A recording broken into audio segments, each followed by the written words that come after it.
pitié. Ô Christ, prends pitié.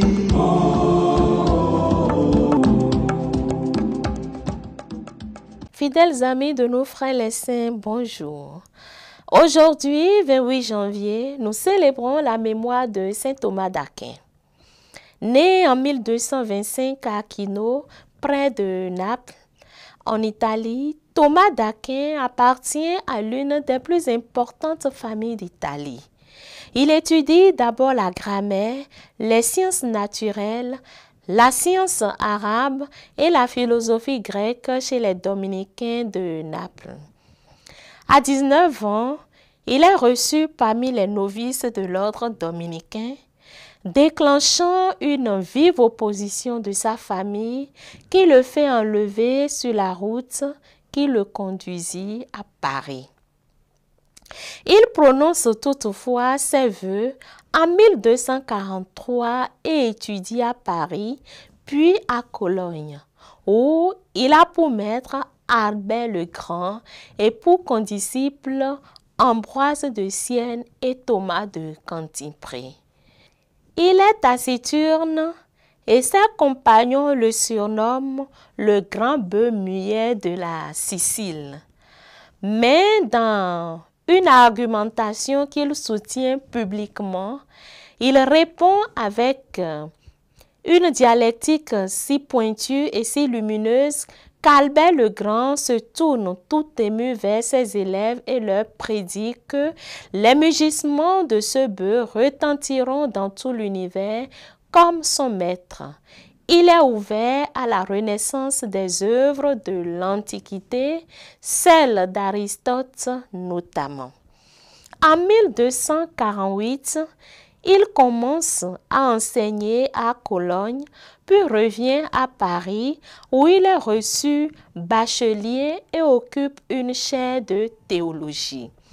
En 1257, il obtient le grade de docteur et dirige une des deux écoles du collège de Saint-Jacques.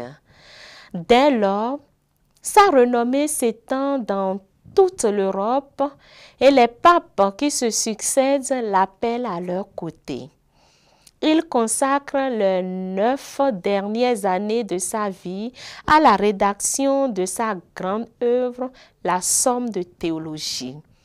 Il meurt le 2 mars 1274 à 49 ans en se rendant au concile de Lyon où il avait été convoqué comme expert. La pensée théologique de Thomas d'Aquin repose sur deux axes fondamentaux. Une confiance active en la raison, une référence permanente à la nature. À vision optimiste, réconcilie foi et raison en mettant les ressources de la raison au service de l'intelligence de la foi, au point de constituer la théologie en science véritable, science des choses divines construite à l'aide de raisonnements et de démonstrations conformes aux principes aristotéliciens. On pourrait dire que si saint Augustin a eu la volonté de christianiser, Platon en l'introduisant dans ses théories religieuses, saint Thomas d'Aquin christianisa à son tour Aristote 8 siècles plus tard avec cette même volonté d'harmoniser le savoir, la sagesse antique et la foi chrétienne. Saint Thomas d'Aquin est un grand penseur de la philosophie. Demandons l'intercession de saint Thomas d'Aquin pour notre monde assoiffé par le matériel et qui relègue le Christ au dernier rang. Que le Christ touche le cœur de tous les hommes afin que nous sachions concilier la foi et la raison. Amen. Saint Thomas d'Aquin, priez pour nous. Bonne fête à tous les heureux de ce jour.